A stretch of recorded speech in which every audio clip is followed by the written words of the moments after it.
la pire des choses qu'on puisse essayer de faire, c'est de vouloir absolument en sortir, c'est-à-dire de passer son énergie à vouloir s'échapper de la situation dans laquelle on est. Ce qui est plus qu'important, c'est qu'elle est là. Et donc, comment bricoler quelque chose plutôt que de vouloir fuir quelque chose. Quand on est prisonnier, si la seule chose qu'on tente de faire, c'est de s'évader, on est tout le temps obsédé par l'enfermement, par l'emprisonnement. Donc, il est plus que nécessaire de se dire, bon, ben, on est là, comment on fait avec? Plutôt que de vouloir le fuir, que pas de l'affronter, mais de le gérer. C'est la phrase de Marx, devant un problème, un homme a trois possibilités, ou l'agresser, ou s'enfuir, ou se pétrifier. Et les psys ont rajouté une quatrième posture qui est de faire un pas de côté, c'est-à-dire d'affronter cette chose-là en disant, bon, elle est là, comment on fait avec? Alors, comment s'en sortir? Mais pour moi, d'abord, quelque part, c'est de la nommer, la reconnaître, l'identifier, de pouvoir reconnaître la maltraitance dont on est l'objet, mais qui est une maltraitance discrète, une sorte d'érosion, une sorte d'infiltration discrète au sein de notre psychisme. Chaque Conseil national de sécurité, au sein du Conseil de concertation, n'est jamais qu'un désespoir, un espoir déçu, n'est jamais que la répétition d'une sorte d'abandon, de sorte d'indifférence au psychique, d'indifférence à la santé mentale.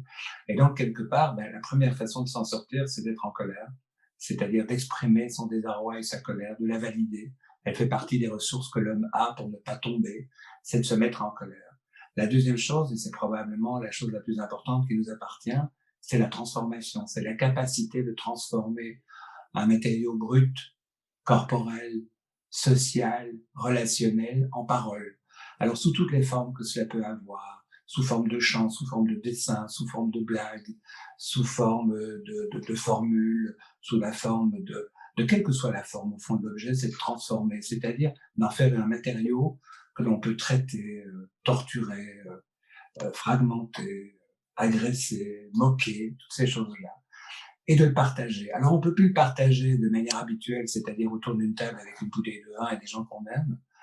On est obligé d'inventer des formules différentes. Alors, Internet offre des solutions, mais elles sont partielles. Il n'y a pas cette texture, c'est-à-dire quelque part que tout homme est à la fois un être de pensée, d'émotion et de sensation. Et les sensations, ce sont ces qualités secondes dont on parle toujours avec un peu de mépris. Mais si vous lisez Proust, c'est un livre qui se consacre aux sensations, au goût, aux odeurs, aux saveurs premières. Il faut restaurer ça. Alors où? Dans les promenades, marcher encore et encore avec des amis à la distance qu'il faut pour que le virus soit hors de notre vie, et à ce moment-là de retrouver des senteurs partagées, d'aller se promener en forêt, d'aller à des expos, d'être dans du social réinventé au détour de ce Covid, de sortir, de franchir le seuil de sa porte, d'aller à la rencontre. Et si on est seul, d'aller dans des rues où il y a des gens qui marchent, de marcher avec d'autres, de retrouver une appartenance aussi fugace soit-elle, aussi artificielle soit-elle. C'est de sortir de cet isolement et dire, partager, rire, pleurer, exprimer sa colère avec les autres au détour justement de cette chose qui, si on tente de s'en sortir, le paradoxe c'est que si on tente de s'échapper, on est prisonnier parce qu'il n'y a pas de solution. On est devant un truc où le discours qui nous est tenu est toujours le même, c'est celui de c'est comme ça, hein, on ne peut pas faire autrement, ce qui est un discours très défaitiste et très dangereux sur le plan psychique, car quand on ne peut rien y faire, c'est qu'on est à la mort. Or, quelque part, la vie est une désobéissance à la mort. Si on vit justement, c'est pour bien dire à la mort qu'elle peut faire ce qu'elle veut, mais qu'elle n'aura jamais gagné.